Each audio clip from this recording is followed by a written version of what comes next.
कसं काय चालू आहे रामदास? ठीक आहे साहेब. हे बघ रामदास, देशाच्या प्रगतीचा विषय.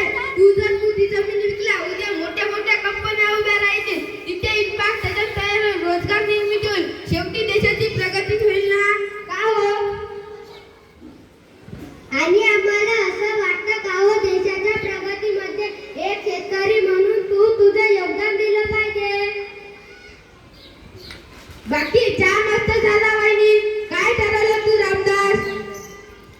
नाही, बरोबर आहे तुमचा. देशाच्या प्रगतीचा विषय आहे नाही का? मी काय म्हणतो, तुमच्या त्या मोठ्या साहेबांची 50 एकर जमीन आहे एका डोंगराच्या कडेला. त्यातील 10 एकर घ्या ना देशाच्या प्रगतीसाठी.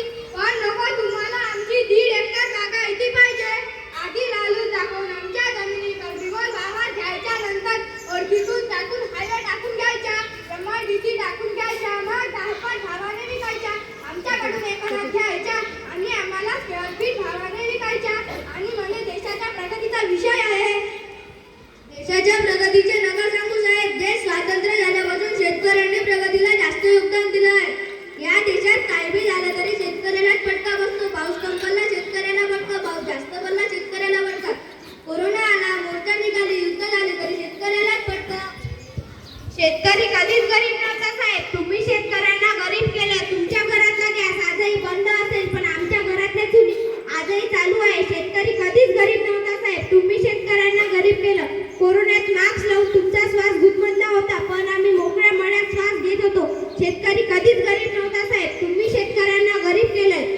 अहो, पोरीच्या चपला तुटल्या, शाळेत जायचं होतं तिला, आता ती कशी जाईल? हे बघ रामदास, जमिनीचे 4 भाव मिळत आहे. अरे आमच्या देऊन टाक ती जमीन. प्रगती होईल तुझी पण व देशाची पण. अरे बायकोला सोनं घे, पोरीला चप्पल घे. बघ तिचे पाय झिजून जाईल. तुझ्या बाबाला औषध पाणी कर, चांगल्या दवाखान्यात दाखव. पप्पा, पाय झिजले तरी चालेल, पण जमीन झिजली नाही पाहिजे. प्रगती हळूहळू पोचली तरी चालेल, पण सरळ मार्गाने जा. मी माझी जमीन देणार नाही. आम्ही हाडाचे शेतकरी. नमस्कार साहेब, आता तुम्ही जाऊ शकता.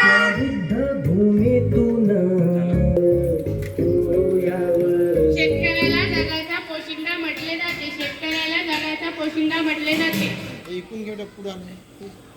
शेतकरी हा समाजाचा कणा आहे. शेतकरी हा आपल्या समाजाचा कणा आहे. शेतकरी शेतात अपार मेहनत करते.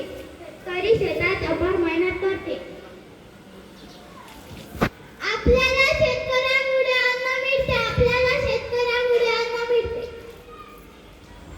शेतकरी आपल्याला अन्न देतो.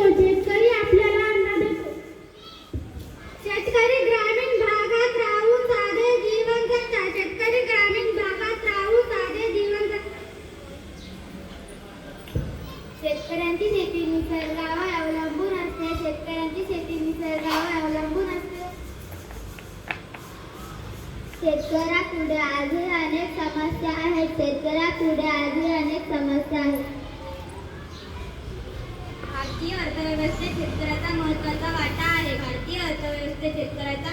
वाटा आहे.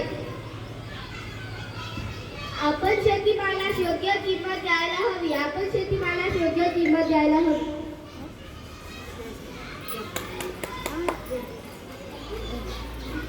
जगाचा पोशिंदा.